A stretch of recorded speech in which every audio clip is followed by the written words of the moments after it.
दोस्तों नमस्कार। आज हम लोग कक्षा 10वीं का 2026 के लिए हिंदी के इंपॉर्टेंट ऑब्जेक्टिव क्वेश्चन को देखेंगे, जो कि चैप्टर नंबर 4 गद्यखंड से होने वाला है, जो कि नाखून क्यों बढ़ते हैं। इसके लेखक हजारी प्रसाद द्विवेदी हैं और यह चैप्टर 2026 के एग्जाम की दृष्टि से बहुत इंपॉर्टेंट होगा।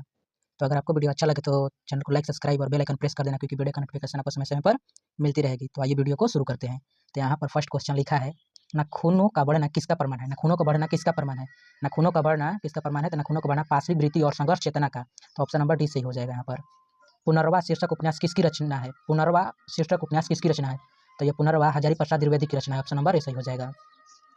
यहाँ पर लिखा है, नाखून क्यों बढ़ते हैं शीर्षक पाठ साहित्य की कौन विधा है। तो नाखून क्यों बढ़ते हैं शीर्षक पाठ की विधा यह एक ललित निबंध है। इसका ऑप्शन नंबर बी सही हो जाएगा।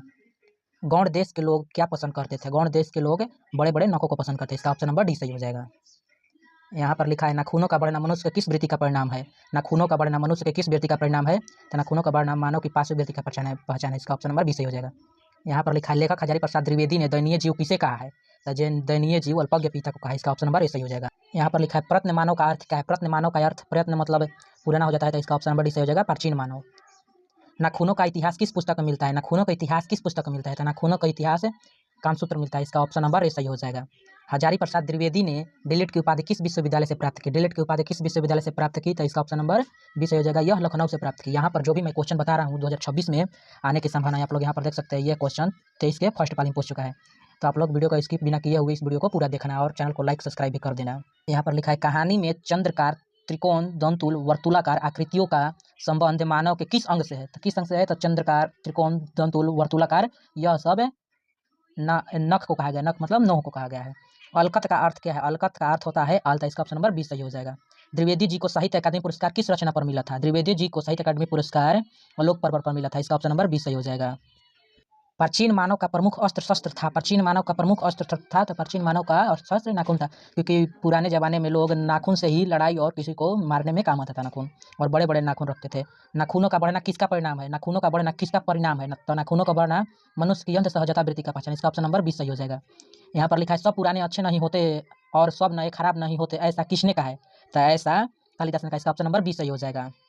नखदर मनुष्य आज किस पर भरोसा कर रहा है। नखदर मनुष्य आज किस पर भरोसा कर रहा है। तो नखदर मनुष्य आज मतलब वर्तमान में एटम बम पर भरोसा कर रहा है। इसका ऑप्शन नंबर सी सही हो जाएगा। मनुष्य की मनुष्यता यही है कि वह सबके दुख सुख को सहानुभूति के साथ देखता है। यह तथ्य किसका है। यह तथ्य किसका है। तो यह तथ्य गौतम बुद्ध का। ऑप्शन नंबर 20 सही हो जाएगा। नाखून क्यों बढ़ते हैं कि निबंधकार कौन है। नाखून क्यों बढ़ते हैं कि निबंधकार कौन है। नाखून क्यों बढ़ते हैं कि निबंधकार आचार्य हजारी प्रसाद द्विवेदी हैं। आचार्य हजारी प्रसाद द्विवेदी जी का साहित्य के किस विधा में लेखन नहीं है। किस विधा में लेखन नहीं है। तो यह आलोचना भी करते थे, उपन्यास भी लिखते थे, कहानी नहीं लिखते थे, निबंध लिखते थे। तो इसका ऑप्शन नंबर सी सही हो जाएगा। यहाँ पर पूछ रहा है लेखन नहीं है तो क्या नहीं लिखते थे। कहानी नहीं लिखते थे। तो इसका ऑप्शन नंबर सी सही हो जाएगा। कौन सी रचना हजारी प्रसाद द्विवेदी की नहीं है। कौन सी रचना हजारी प्रसाद द्विवेदी की नहीं है। तो हजारी प्रसाद द्विवेदी की रचना ये भी है वन भटकी कथा और हिंदी साहित्य का आदिकाल। ये भी है माटी की मूर्ति नहीं है। तो इसका ऑप्शन नंबर 20 सही हो जाएगा। यहाँ पर लिखा है, द्विवेदी जी ने निर्लज अपराधी किसे कहा है। तो द्विवेदी जी ने निर्लज अपराधी नाखून को कहा था। इसका ऑप्शन नंबर सही हो जाएगा। कामसूत्र किसकी रचना है। कामसूत्र किसकी रचना है। तो कामसूत्र वात्स्यायन की रचना है। कामसूत्र वात्स्यायन की रचना है। इसका ऑप्शन नंबर सी सही हो जाएगा। सिक्तक का अर्थ होता है। सिक्तक का अर्थ मोम होता है। सिक्तक का मतलब ये समझ लीजिए 2026 में आने वाला मोस्ट इंपॉर्टेंट क्वेश्चन है। तो इसको लगा दिए भी यहाँ पर कर लीजिए। तो सिक्तक का अर्थ मोम हो जाए। इसका ऑप्शन नंबर डी सही हो जाएगा। मैं जो भी क्वेश्चन बताने जा रहा हूँ, देखिए ये 21 में, ये 22 में, ये 23 में पूछ चुका है। यहाँ पर जो भी क्वेश्चन मैं बताऊंगा वो बहुत ही इंपॉर्टेंट होगा। तो आप लोग स्किप किए बिना जरूर देखिए। यहाँ पर लिखा है, महाभारत क्या है। महाभारत एक पुराण है। इसका ऑप्शन नंबर डी सही हो जाएगा। महाभारत एक पुराण है। ये देखिए यहाँ पर ये क्वेश्चन 19 में पूछ सका। ये वाला हजारी प्रसाद द्विवेदी द्वारा रचित पाठ है। हजारी प्रसाद द्विवेदी द्वारा रचित पाठ है, नाखून क्यों बढ़ते हैं। इसका ऑप्शन नंबर ए सही हो जाएगा। ललित निबंध है। ललित निबंध है। ललित निबंध नाखून क्यों बढ़ते हैं। इसका ऑप्शन नंबर बी सही हो जाएगा। याद रखिएगा।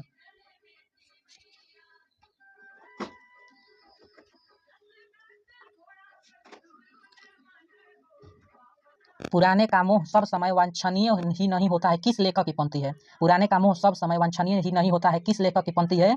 तो यह हजारी प्रसाद द्विवेदी की पंक्ति है। यह नाखून क्यों बढ़ते हैं में कहा गया है। इसका ऑप्शन नंबर सी सही हो जाएगा। प्राचीन काल में दक्षिण भारत के लोग कैसे नाखून रखते थे। तो प्राचीन काल में भारत के लोग छोटे छोटे नख पसंद करते हैं। इसका ऑप्शन नंबर ए सही हो जाएगा। यहाँ पर लिखा है, दधीची की हड्डी से क्या बना था। दधीची की हड्डी से क्या बना था। तो दधीची की हड्डी से इंद्र का वज्र बना था। इसका ऑप्शन नंबर सी सही हो जाएगा। यहाँ पर लिखा है, आलोक पर्व शीर्षक निबंध संग्रह किसकी रचना है। आलोक पर्व किसकी रचना है। तो इसका ऑप्शन नंबर ए सही हो जाएगा। हजारी प्रसाद द्विवेदी की रचना है। हजारी प्रसाद द्विवेदी का जन्म कब हुआ था। हजारी प्रसाद द्विवेदी का जन्म 1907 में लखनऊ में हुआ था। लखनऊ उत्तर प्रदेश में हुआ था। लखनऊ नहीं, बलिया हो जाएगा। बलिया उत्तर प्रदेश में हुआ था। हजारी प्रसाद द्विवेदी का जन्म कहाँ हुआ था? हजारी प्रसाद द्विवेदी का जन्म बलिया उत्तर प्रदेश में हुआ था। इसका ऑप्शन नंबर सी सही हो जाएगा। कौन मनुष्य का आदर्श नहीं बन सकती? कौन मनुष्य का आदर्श नहीं बन सकती? तो मनुष्य का आदर्श बंदरिया नहीं बन सकती। इसका ऑप्शन नंबर बी सही हो जाएगा। देवताओं का राजा किन्हें संबोधित किया जाता है? देवताओं का राजा किसे कहा जाता है? तो ये सबको मालूम होगा, देवताओं का राजा इंद्र को कहा जाता है। इसका ऑप्शन नंबर सी सही हो जाएगा। यहाँ पर लिखा है नख नाखून, नख मतलब नाखून किसका प्रतीक है? तो नाखून मानव का पशुता वृत्ति का पहचान है। इसका ऑप्शन नंबर सी सही हो जाएगा। ए और बी दोनों। इसका ऑप्शन नंबर बी नहीं हो सकता है। नख किसका प्रतीक है? तो पौष्टा का प्रतीक है। इसका ऑप्शन नंबर बी सही हो जाएगा। पृथ्वीराज रासो किनका संपादन है? पृथ्वीराज रासो किनका संपादन है? तो यह हजारी प्रसाद द्विवेदी का रचना है। तो इसका ऑप्शन नंबर ए सही हो जाएगा। हजारी प्रसाद द्विवेदी को कब पद्म भूषण की उपाधि से सम्मानित किया गया? कब सम्मानित किया गया था? तो कब सम्मानित किया गया था? तो उनको 1957 में संबोधित किया गया था। इसका ऑप्शन नंबर भी सही हो जाएगा। यहाँ पर लिखा है अशोक के फूल किसकी रचना है? अशोक के फूल किसकी रचना है? अशोक के फूल हजारी प्रसाद द्विवेदी की रचना है। इसका ऑप्शन नंबर सी सही हो जाएगा। यहाँ पर लिखा है लेखक के अनुसार मनुष्य के नाखून किसके जीवंत प्रतीक है? लेखक के अनुसार मनुष्य के नाखून किसके जीवंत प्रतीक है? तो लेखक के अनुसार मनुष्य के नाखून किसके जीवंत प्रतीक है? तो यहाँ पर उत्तर हो जाएगा नाखून पांचवी वृत्ति के पहचान। इसका ऑप्शन नंबर सी सही हो जाएगा। हजारी प्रसाद द्विवेदी की मृत्यु कब और कहाँ हुई? हजारी प्रसाद द्विवेदी की मृत्यु कब और कहाँ हुई थी? तो हजारी प्रसाद द्विवेदी की मृत्यु 1979 में दिल्ली में हुई थी। इसका ऑप्शन नंबर ए सही हो जाएगा। यहाँ पर लिखा है सहजात वृत्तियाँ किससे कहते हैं? सहजात वृत्तियाँ किसे कहते हैं? सहजात वृत्तियाँ अनजान स्मृति कहते हैं। इसका ऑप्शन नंबर बी सही हो जाएगा। द्विवेदी जी से किसने पूछा था नाखून क्यों बढ़ते हैं? द्विवेदी जी से किसने पूछा था नाखून क्यों बढ़ते हैं? तो द्विवेदी जी से उनके छोटे लड़की ने पूछा था कि नाखून क्यों बढ़ते हैं। तो यहाँ पर हो जाएगा छोटी लड़की ने। ऑप्शन नंबर बी सही हो जाएगा। और यहाँ पर लिखा है नाखून क्यों बढ़ते हैं पाठ में बूढ़े ने सबसे बड़ी चीज़ किसे माना है? तो सबसे बड़ी चीज़ प्रेम को माना है। इसका ऑप्शन नंबर ए सही हो जाएगा। किस देश के लोग बड़े बड़े नख पसंद करते हैं? किस देश के लोग बड़े बड़े नख पसंद करते हैं? तो यह क्वेश्चन पहले पूछ चुका है।